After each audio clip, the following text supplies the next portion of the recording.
Hi guys, how are you all today morning? Good morning. Today is 14th October 2023. My name is T.S.V. Raghavan and I live in Chennai, Tamil Nadu, India. This is my spiritual vlog on YouTube. Hardan, Hardan, Hardan, Haribol, TRSV, Nectar, NECTAR, Nectar. In this particular vlog, in all my previous videos, we have been discussing about the knowledge and information that we have gleaned through the study of spiritual books, scriptures, contemplation on the material universe, and meditation on the spiritual universe. This particular video in this vlog is no exception to that rule. In fact, it is a mere continuation of all that we have been doing in my previous videos. Kindly subscribe to this vlog and press the bell icon so that I may keep reminding you of all my previous, present, and future videos. So let us continue with the topic for discussion for today's video.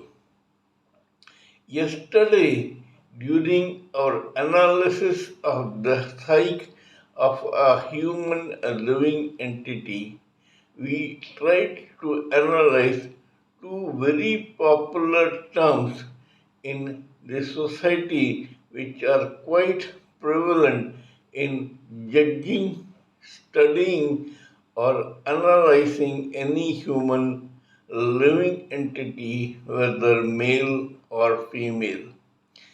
These two terms are intelligence and cunning. Yesterday's video was an introductory part in the analysis of this subject. By now, we know that on an average, in the colloquial language prevalent in the society, any human living entity, whether male or female, allows his or her head to control his or her heart, then that person is considered intelligent. Whereas when the same person allows his or her heart to rule his or her head, then the same person is considered to be cunning in nature. These are the crude explanations of the psyche of any average human living entity.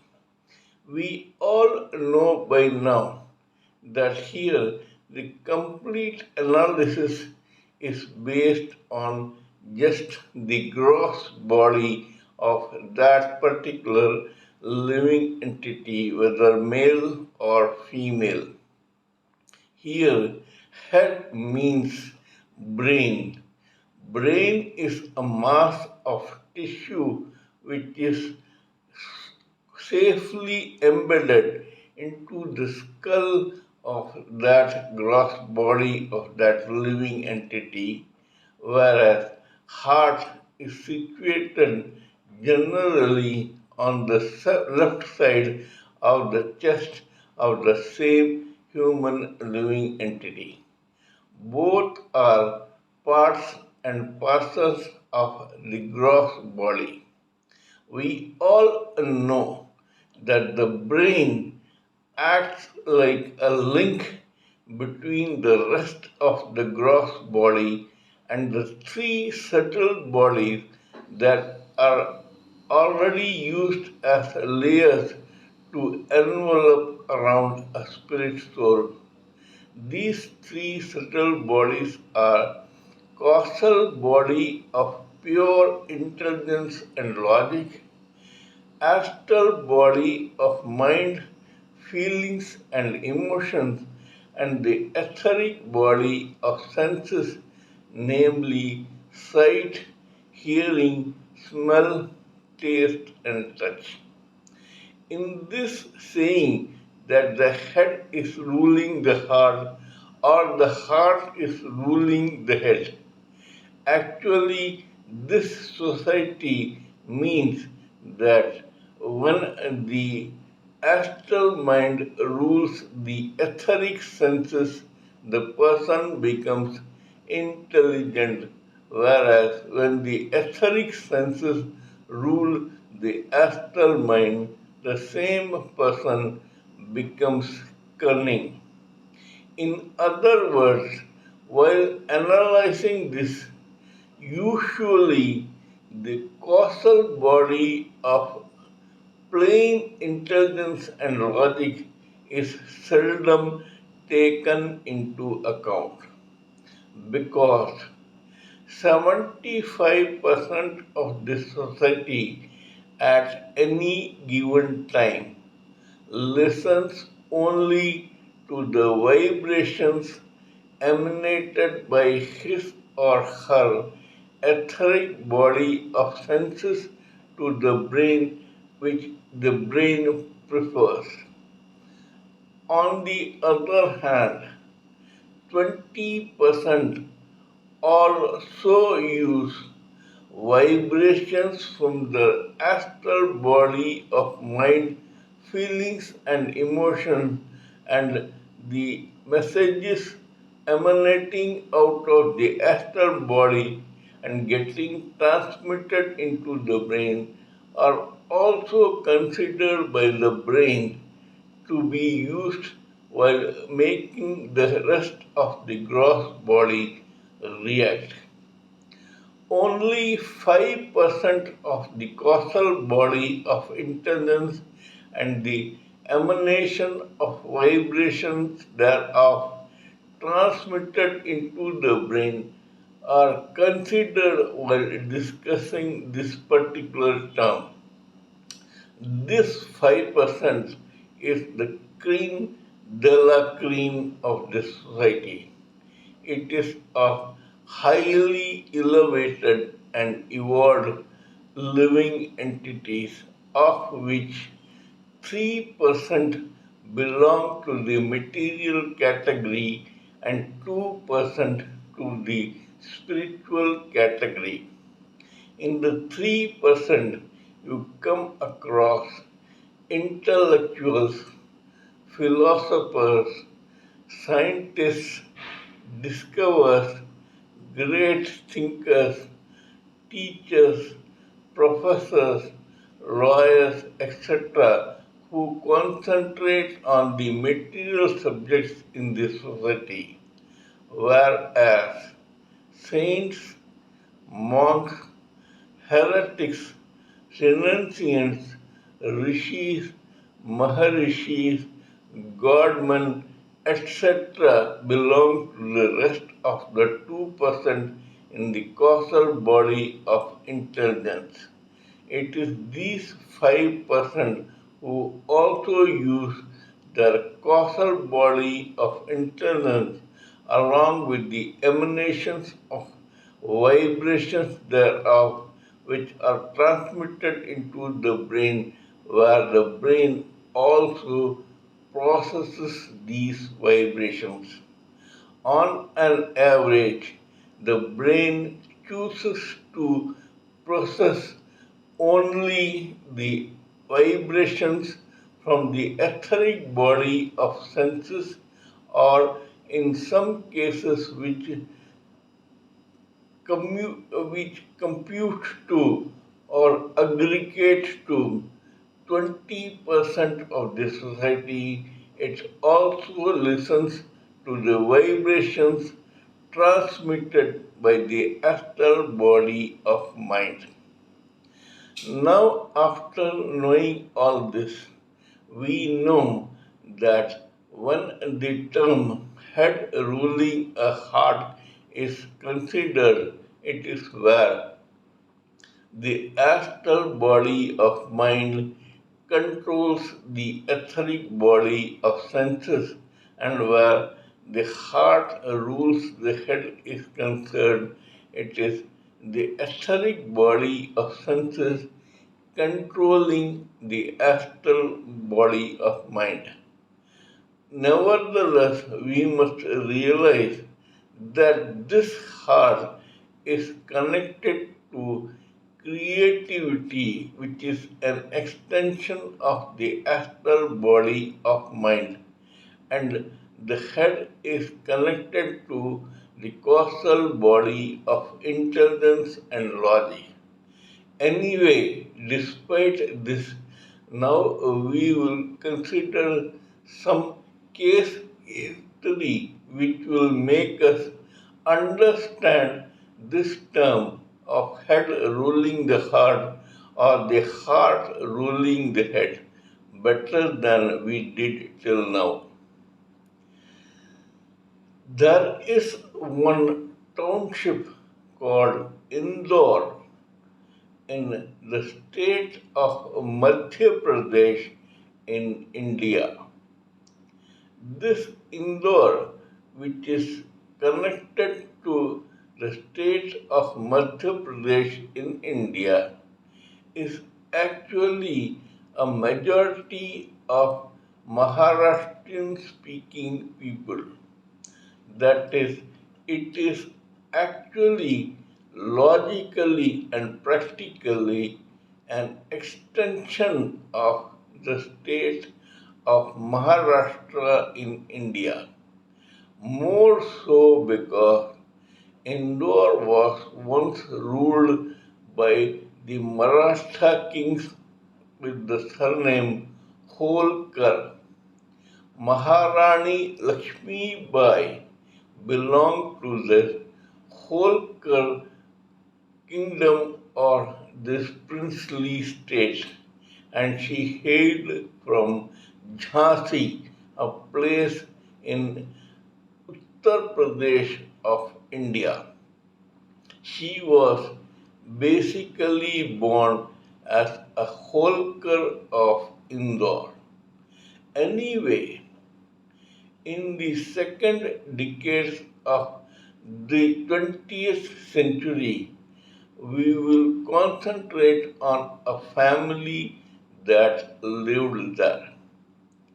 The patriarch of this family was an expert musician. He had four daughters and one son. All of them were musically extremely gifted. However, alas, when these kids were hardly children or teenagers, the father expired, leaving the family in dire straits. As a result of which, the first two girls from the siblings in that family had to go to work on a daily basis to keep the kitchen fire burning in that particular family.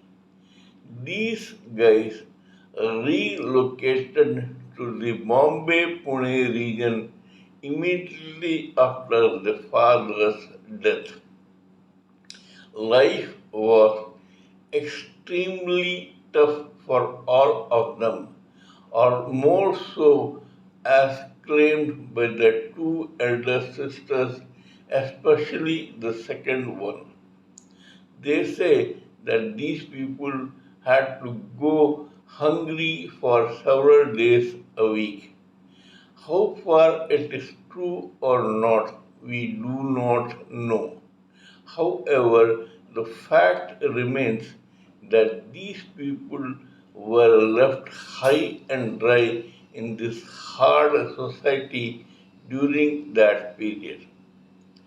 The elder daughter got attached to a music group which sang background songs for the increasing or more and more successful Bollywood film industry in India. There were several very famous singers during this time, and this girl joined as a chorus singer. After some time, she even dragged her own younger sister into chorus singing so that both of them could get some payment with which they could feed the complete family. During this time, some well known music directors helped these children. They help them come up in their respective career in music in the Bollywood film industry. These two girls were exceptionally gifted in music. Both of them had very attractive and unique talents in singing which were separate from each other. Both became extremely successful and they slowly but steadily began climbing up the ladder to success in the music industry of Bollywood. Now we will take a detour. We are going to talk about how a person becomes cunning when his or her heart rules his or her head. Despite being so talented in singing and despite being very good exponents of music, these two girls grew up as unsecure or insecure teenagers during their lifetime, as a result of which, slowly but steadily, according to them, a sense of fear, insecurity, jealousy, avariciousness, greed, and vindictiveness began growing into them. It may not be considered acceptable in the society. There are several people who go through dire circumstances during their lifetime. Not all of them become cunning or greedy, avaricious, vindictive, etc., while climbing up the ladders of success. In their case, their head firmly rules their heart. When the heart rules the head, this person becomes cunning as has been mentioned before. Same case happened to these two girls. Alas, if when they started tasting success, they allowed their own head to rule their heart, they could have become more acceptable in their own music industry and loved and liked by all in general. But this was not to be.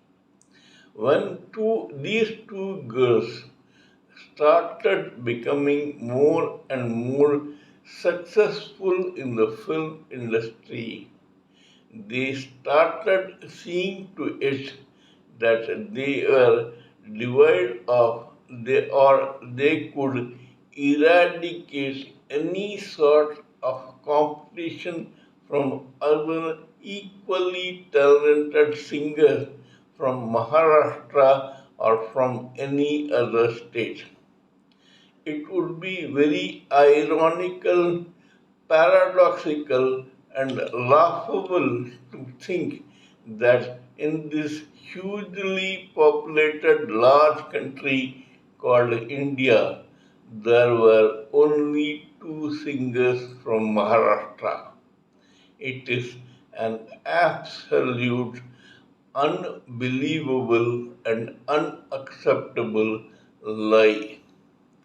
There were extremely talented singers from the complete country who could, in many cases, in fact, sing better than these two guys. But by this time, these two sisters could earn some clout inside the Bollywood and they could earn the sympathy of the other male members of Bollywood who supported these kids only because they claimed to have gone through a lot of grind during poverty in their childhood. So much so that when these two girls became popular, they began spreading their wings and spreading their octopus tentacles into the music industry of Bollywood. They began playing very dirty politics in music in Bollywood.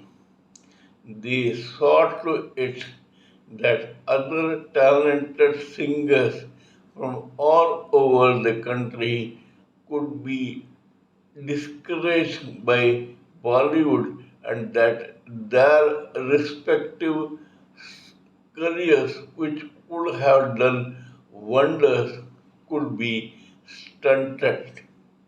These people resorted to playing every dirty trick of the game to prevent these people, the other talented singers, to become successful or popular in Bollywood. The public in general either did not understand this or did not know this or plainly did not care. It only wanted to listen to music. These people could not understand the dirty tricks being played in the workshop as far as the showroom of the organization looked quite beautiful.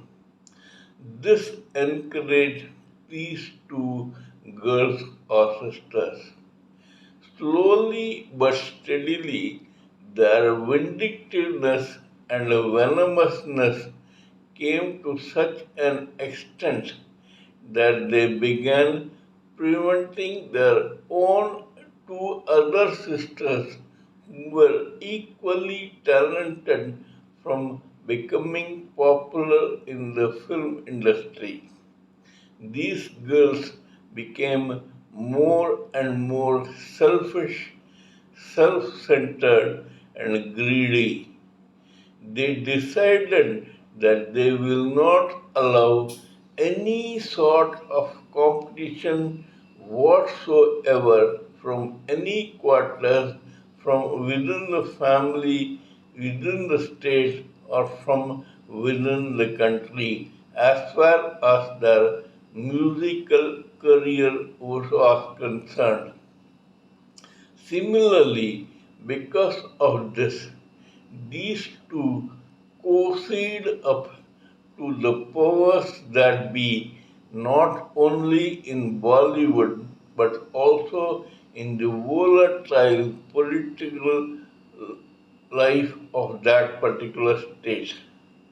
The political status of that particular state was quite violent, vitriolic, and it was ruled by an equally venomous leader who considered himself the representative of a particular religion.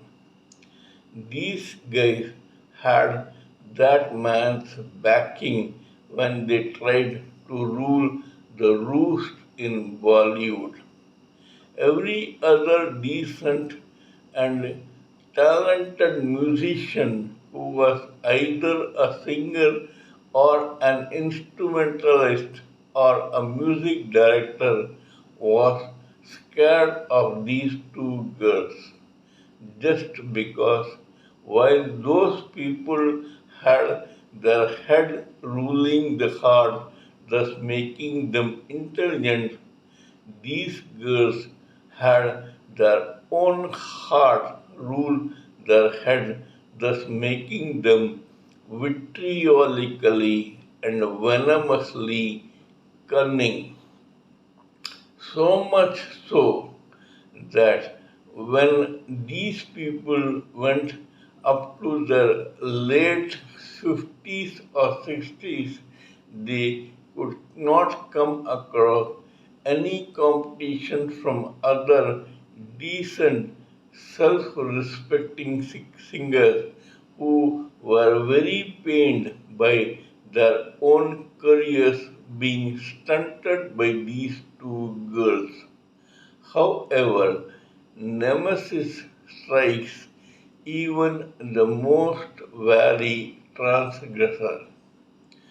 Yonder came one maverick industrialist who entered this music industry with his own deep pockets and trillions of rupees. This guy was so business minded and a genius in business, especially in the music industry business, that he became a stiff competition to other music directors existing at that time. It was not long before this man gobbled up a section of the music industry which was considerable. This guy was very enterprising, dynamic, and maverick in nature. He came from North India. This guy began encouraging other music directors and singers, both male and female.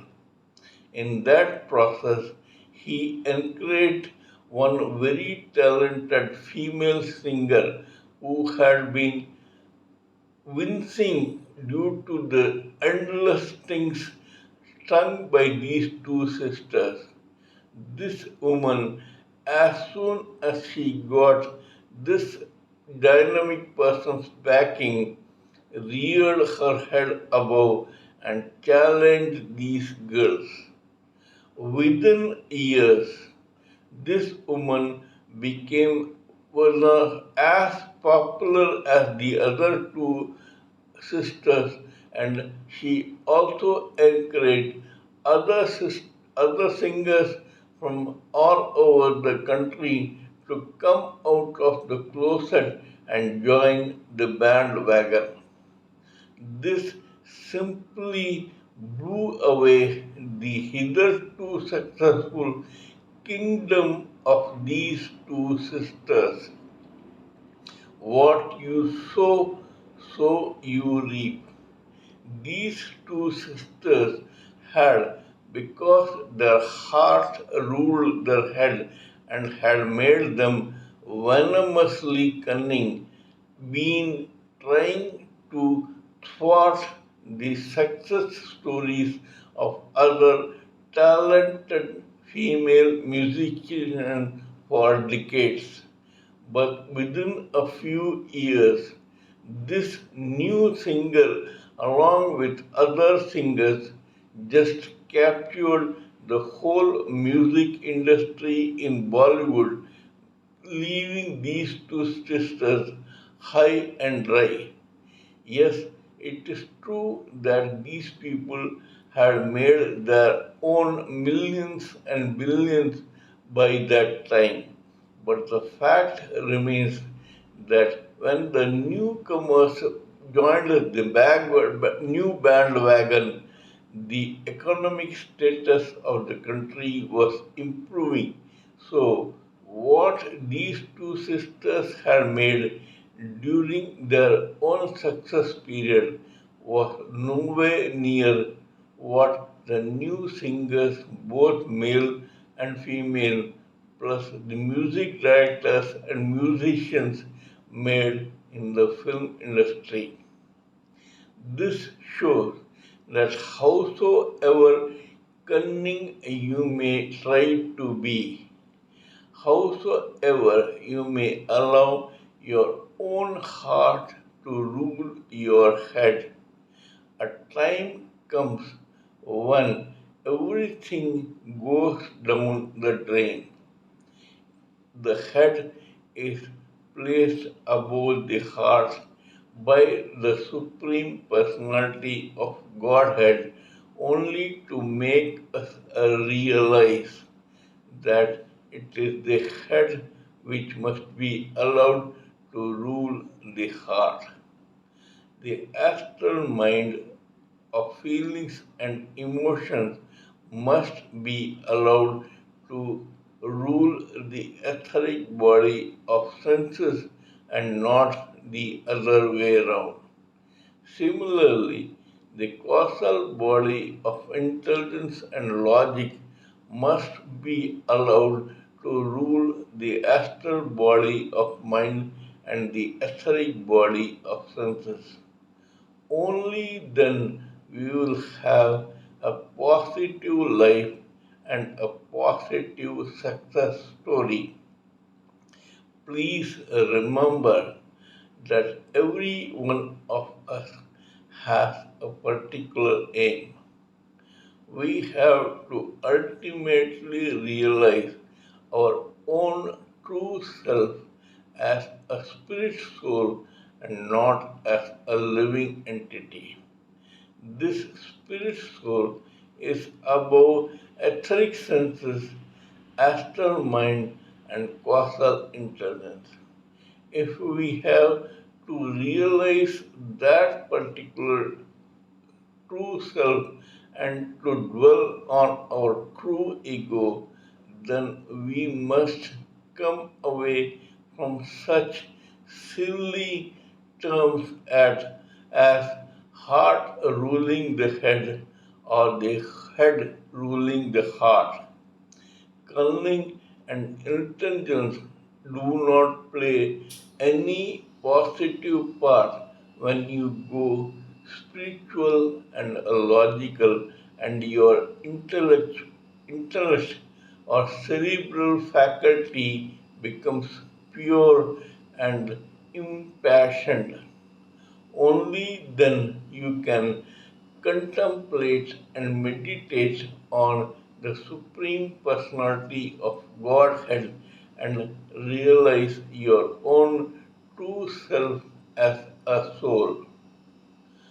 After you realize yourself, then the next step is deliverance from this painful chain of endless birth and death in this material world.